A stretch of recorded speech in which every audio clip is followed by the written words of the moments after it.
Quantos de nós, às vezes, nos ensoberbecemos e pensamos, não, eu precisava de arrependimento antes da minha conversão, agora eu já sou nova criatura e não tenho mais que me arrepender.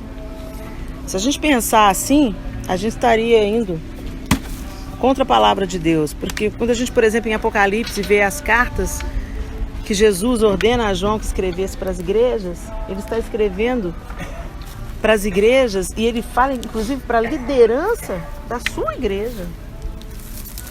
E para quase todas elas ele diz, arrependei-vos. Para quase todas elas ele diz, eu sei das suas obras, eu sei isso, mas tenho contra ti isso, e você tem que se arrepender. Então, o arrependimento, ele nos leva para aquele encontro, a nossa fé, nós somos salvos pela graça, não somos salvos por aquilo que produzimos, por aquilo que fazemos, somos salvos pela graça. Mas uma vez que nos encontramos com o Senhor e nos rendemos a Ele, nós vivemos uma vida nos convertendo a Ele todos os dias, nos voltando para Ele todos os dias. Porque a nossa carne, naturalmente, ela não nos leva para Deus. Ela tem que ser submetida dia após dia ao Espírito Santo que habita em nós. E isso vai demandar de nós arrependimento.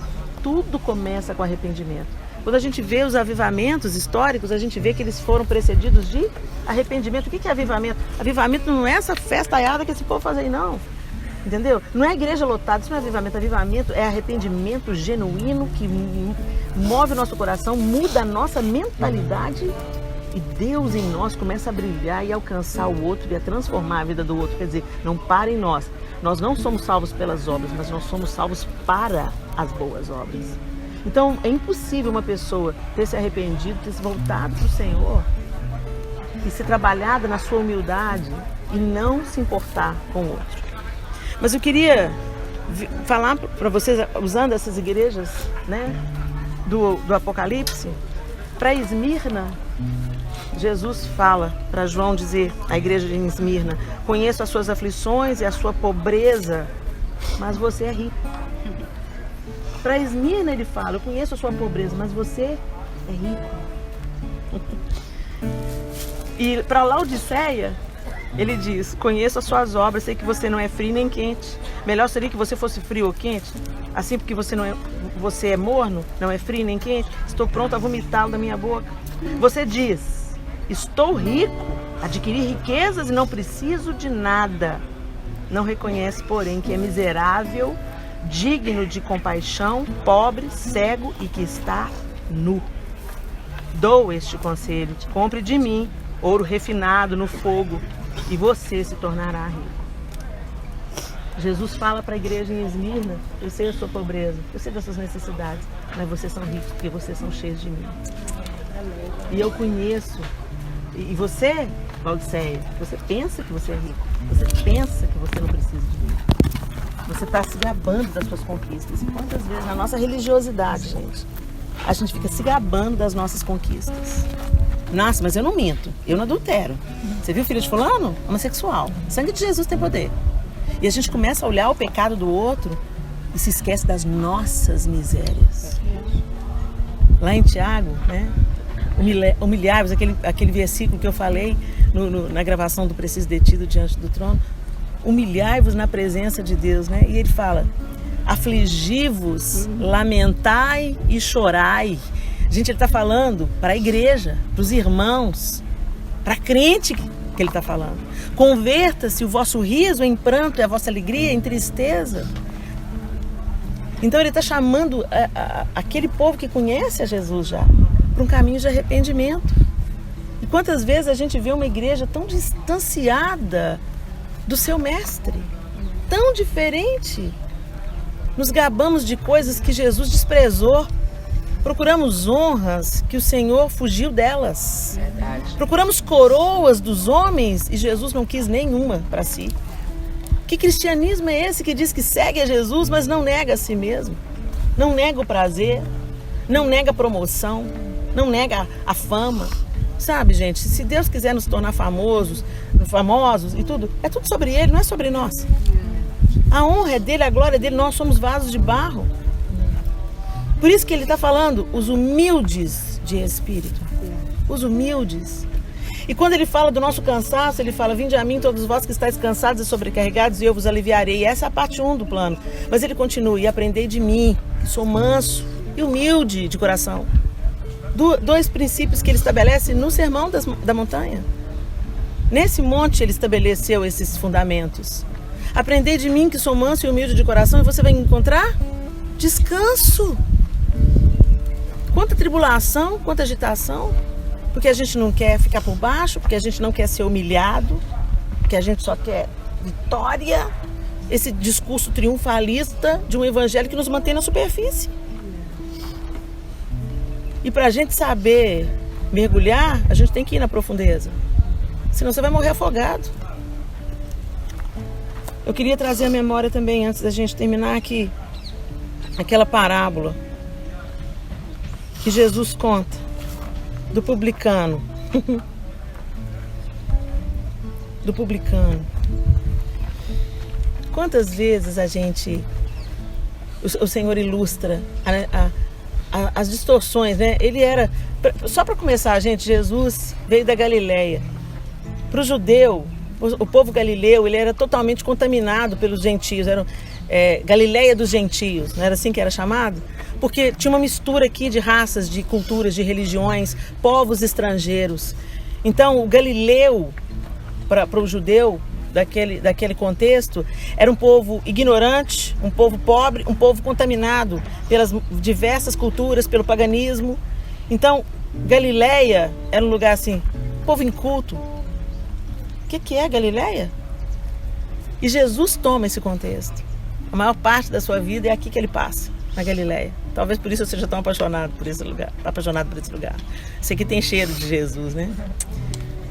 E nós temos cheiro de Jesus? Quando Jesus fala do publicano e do pecador, o publicano vai lá e faz aquela oração: ó Senhor, eu te dou graças, porque o Senhor tem me revelado, o Senhor tem feito, me concedido, isso e aquilo. E o outro publicano batendo no peito, falou: ô Senhor, o que eu sou? Eu não sou nada. Ser propício a mim, pecador. Ele reconhece o seu estado de dependência e ele clama ao Senhor por misericórdia. Gente, o lugar da nossa vitória não é assentado em tronos. O lugar da nossa vitória é tomando a nossa cruz e seguindo o Mestre.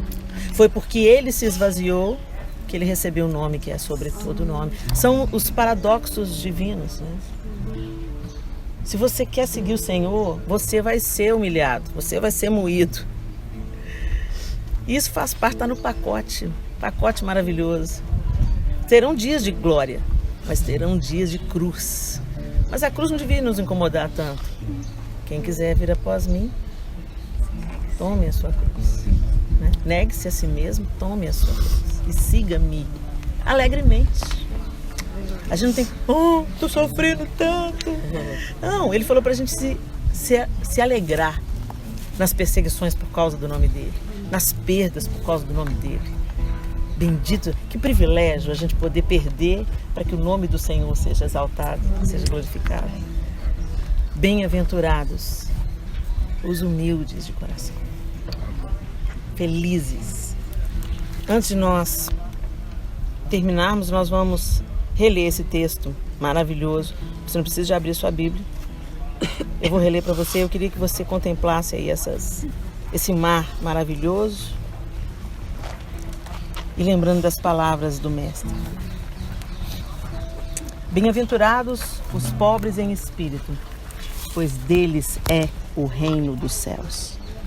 Bem-aventurados os que choram, pois serão consolados. Bem-aventurados os humildes, porque eles receberão a terra por herança. Bem-aventurados os que têm fome e sede de justiça, pois serão satisfeitos.